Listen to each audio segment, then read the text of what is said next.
ఎప్పుడన్నా వీళ్ళ కొడుకు వాళ్ళ అత్తమామ ఇంటికి పోయిండనుకోండి, ఇక ఇక్కడ ఉన్న అత్తకి ఎట్లుంటదంటే ఆమెకి నిద్ర పట్టదు, తిండి సహించదు, మైండ్ మొత్తం ఒకటే ఉంటది. నా కొడుకు ఏం చేస్తున్నాడో, నా కొడుకు ఏం చేస్తున్నాడో, నా కొడుకుకి వాళ్ళు ఏం చెప్తున్నారో, నా కొడుకుకి వాళ్ళ మైండ్ మారుస్తున్నారేమో, నా కొడుకు నాకు దూరం అవుతాడేమో, ఇట్లాంటి అడ్డమైన థాట్స్ అన్నీ ఉంటాయి ఈ అత్తకి. ఏం చేస్తారమ్మా నీ కొడుకుని? నీ కొడుకు ఏమైనా బంగారమ్మా కరిగించి నగలు చేయించుకోవడానికి? ఏం చేస్తారు నీ కొడుకుని? మైండ్ సెట్ మారుస్తారా నీ కొడుకుది? నీ కొడుకుకి ఏమైనా బ్లాక్ మ్యాజిక్ చేస్తారా? నీకన్నా మంచిగా చూసుకుంటారు వాళ్ళు.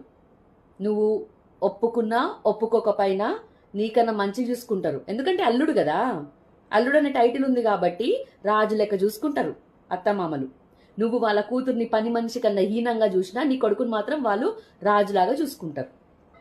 పెళ్లికి ముందు వాడు ఎక్కడికి పోయినా, ఎన్ని రోజులు బయట ఉన్నా, అసలు ఏం చేస్తున్నా పట్టించుకొని నువ్వు పెళ్ళైన తర్వాత ఇక వాళ్ళ అత్తమామ ఇంటికి పోగానే లేనిపోని పొసెసివ్నెస్, లేనిపోని కేరింగ్, అబ్బబ్బబ్బ మస్తు పొడుచు